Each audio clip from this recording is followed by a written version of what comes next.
त्या गल्लोगल्लीतल्या कार्यकर्त्यांनी वर्षानुवर्ष रान उठवलं, ज्यांचे करप्शन, ज्यांचं चारित्र्य याच्याबद्दल ते संघर्ष करत राहिले, त्यांनी तिथं त्याच्यातनं आपला बेस बनवला. तर त्याच गणंगांना तुम्ही ऐन इलेक्शनच्या तोंडावर पक्षात घेऊन आलात आणि फक्त पक्षात नाही घेतलं, तुम्ही त्यांना तिकीटं दिलीत, हे जे निष्ठावान होते त्यांच्या नाकावर टिचून. तर हे करताना तुम्ही काय विचार केलात? या दोघांचं महात्म्य तुमच्या लेखी, पक्षाच्या लेखी कमी झालेलं आहे? तुमचा स्वतःवरचा विश्वास आता पुरेसा उरलेला नाहीये का? आता असं आहे की बहुमत येण्याइतकंही आपल्याला जिंकून नाही यायचं, आपल्याला पूर्वी बहुमत पाहिजे आणि त्यासाठी मिळतील त्यांना आपण बरोबर घ्यायचं, हा विचार आहे. 3-4 प्रश्न तुम्ही एकत्र विचारले, 2 टप्प्यातच उत्तर देतो.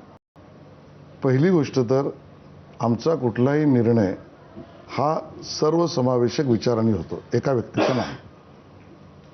दुसरं उत्तर, नरेंद्र मोदीजी आणि देवेंद्र फडणवीस हे आमचं नेतृत्व आहे आणि त्यांच्याच नेतृत्वामध्ये पुढची मार्ग, त्यातही तडजोड, मुद्दा, चर्चा, चिन्ह हा सर्वसमावेशक विचारांनी होतो, एका व्यक्तीचा नाही.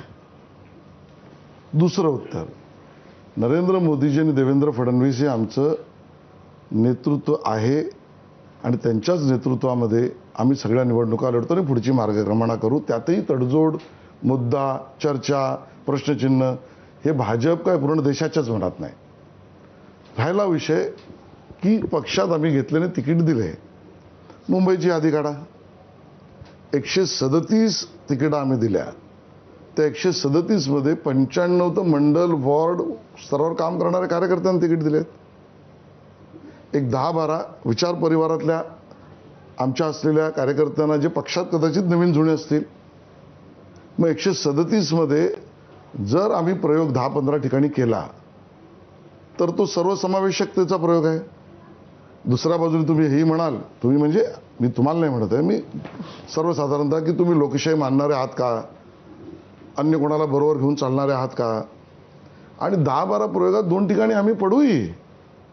मी असा दावा नाही करत की सगळे प्रयोग, म्हणजे मी ह्या 12 उमेदवारांपुरतं म्हणत नाही, मी जनरल सर्वसाधारणतः म्हणतो, ते 2 पडू तर तो लोकशाहीचा भाग आहे, सुधारू.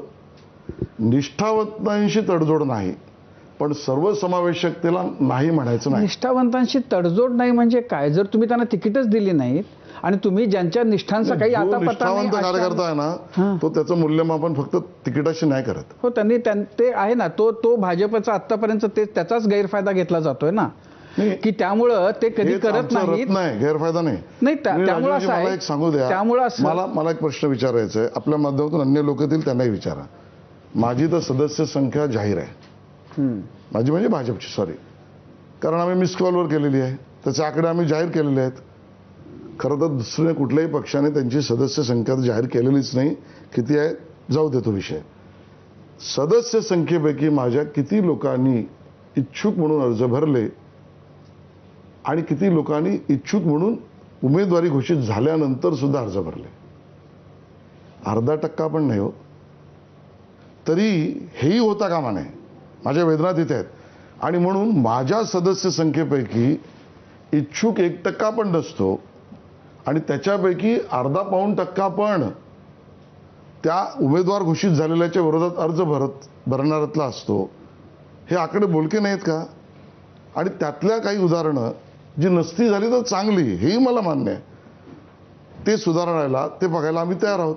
यापेक्षा आम्ही डेमोक्रॅटिकली काय वागलं पाहिजे? नाही, मुद्दा असा आहे की आपण याच मुद्द्यावरती खूप राहिलोय, बाकीच्या नाही प्रश्न विचारायचे असतील, पण ज्या पद्धतीनं या खेपेला, या निवडणुकीमध्ये, गेल्या वर्षभरामध्ये तुम्ही अशा लोकांना पक्षामध्ये